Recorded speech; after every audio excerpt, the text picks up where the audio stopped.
ಯಾವ ವಿಚಾರ ಹೇಳ್ತಿದ್ದಾರೆ? ಈಗ ನಮ್ಮ ಶಾಸಕರಿದ್ದಾರೆ, ಯಾರು ನಮ್ಮ ಪೊನ್ನಣ್ಣ ಅವರಿದ್ದಾರೆ, ಮಂತ್ರಗೌಡರಿದ್ದಾರೆ. ಅವ್ರ ಮೇಲೆ ಅವ್ರನ್ನ FIR ಹಾಕಿದ್ದಿಟ್ಟು ಇವ್ರು ಹೇಳ್ತಾರಲ್ಲ, ಇದು ರಾಜಕೀಯ ಉದ್ದೇಶ ಅಲ್ವಾ? ಯಾರ ಮೇಲೆ ಏನು ಮಾಡಬೇಕು ಅಂದ್ಬಿಟ್ಟು ಅದು ಪೊಲೀಸರಿಗೆ ಬಿಟ್ಟಿದೆ. ಅವರು ಈಗಾಗಲೇ FIR ಮಾಡಿ ತನಿಖೆ ಮಾಡ್ತಾರೆ. ಪೊಲೀಸವರು ಅದು ಬಿಡಬೇಕಾಯ್ತು. ರಾಜಕೀಯದಿಂದ ಹೊರಗಡೆಯಿಂದ ಪ್ರೆಷರ್ ಶುರು ಮಾಡಿದ್ರೆ ಏನಾಗ್ತದೆ?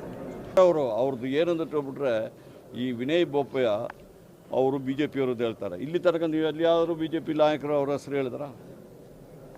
ನಾನಂತೂ ಕೇಳಲಿಲ್ಲ. ನೀವಾದರೂ ಹೇಳಿ ನನಗೆ. ಇಲ್ಲ, ಅವರು ದೊಡ್ಡ ನಾಯಕರಾಗಿದ್ದರು, ಪ್ರತಿಯೊಂದು ವಿಚಾರದಲ್ಲಿ BJP ಅವರು ಅವ್ರ ವಿಚಾರದಲ್ಲಿ ಮಾತಾಡಿದ್ದಾರೆ, ಅವ್ರು ದೊಡ್ಡ ನಾಯಕರು. ಒಂದು ದಿವಸ ಕೇಳಿದಾರ ನೀವು? ವಿನಯ್ ಬೋಪಯ್ಯ ಅವರು ಅಂದ್ಬಿಟ್ಟು BJP ನಾಯಕರು ನನಗೆ ಗೊತ್ತಿಲ್ಲಪ್ಪ, ಕೊಡಗಿಂದ ಅಂಥ ನಾಯಕರು ನಾನು ನೋಡಲಿಲ್ಲ. ವಿನಯ್ ಬೋಪಯ್ಯ ನನಗೆ ಗೊತ್ತಿಲ್ಲ ಯಾರು ಅಂದ್ಬಿಟ್ಟು. ಪೊನ್ನಣ್ಣ ಅವರೇ ಹೇಳ್ತಾರೆ ನನಗೆ ಗೊತ್ತಿಲ್ಲ ಅಂತ ಹೇಳ್ತಾರೆ ಯಾರು ಅಂದ್ಬಿಟ್ಟು.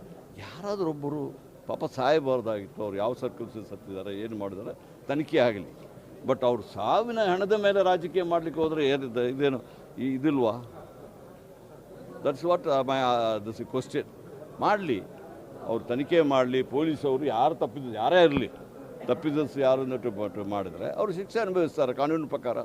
ನಾವು ಡಾಕ್ಟರ್ ಆಗಬೇಕು ಅಥವಾ ಇಂಜಿನಿಯರ್ ಆಗಬೇಕು ಅಂತಂದರೆ ಯಾವ ಅಕಾಡೆಮಿಗೆ ಹೋಗಬೇಕು, ಯಾವ ರೀತಿಯಾಗಿ ನಾವು ತರಬೇತಿಯನ್ನು ಪಡ್ಕೊಳ್ಬೇಕು ಅನ್ನೋಂಥದ್ರ ಮಾಹಿತಿನ ನಿಮಗೆ ನೀಡ್ತಾ ಇದ್ದೀವಿ. ನಮ್ಮ ಸಂಸ್ಥೆ ಎಕ್ಸೆಲ್ ಅಕಾಡೆಮಿಕ್ ಸಂಸ್ಥೆ 15 ವರ್ಷದಿಂದ ನೀಟ್ ಮತ್ತು CET JEE ಕೋಚಿಂಗ್ ಕೊಡ್ತಾ ಬರ್ತೀವಿ. ನಂಬರ್ 1 ಫ್ಯಾಕಲ್ಟೀಸಿಂದ ನಾವು ಟೀಚ್ ಮಾಡಿಸ್ತೀವಿ.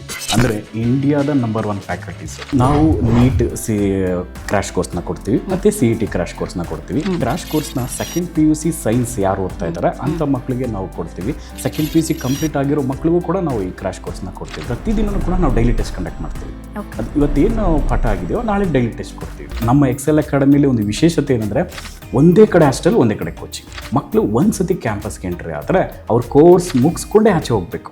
ಆ ಥರ ವ್ಯವಸ್ಥೆ ಮಾಡಿರ್ತೀವಿ. ತೆಲಂಗಾಣ, ಆಂಧ್ರ, ಡೆಲ್ಲಿ ಆ ಕಡೆಯಿಂದ ಕರೆಸಿ ನಾವು ಫ್ಯಾಕಲ್ಟೀಸ್ನ ನಂಬರ್ 1 ಫ್ಯಾಕಲ್ಟೀಸ್ನ ಟೀಚ್ ಮಾಡಿಸ್ತೀವಿ. ಎಕ್ಸಾಮ್ಗೆ ಹೋಗೋಕ್ಕಿಂತ ಮುಂಚೆ ಮಾದರಿ ಎಕ್ಸಾಮ್ನ ಒಂದು 15-20 ಎಕ್ಸಾಮ್ ಕೊಡ್ತೀವಿ ನಾವು.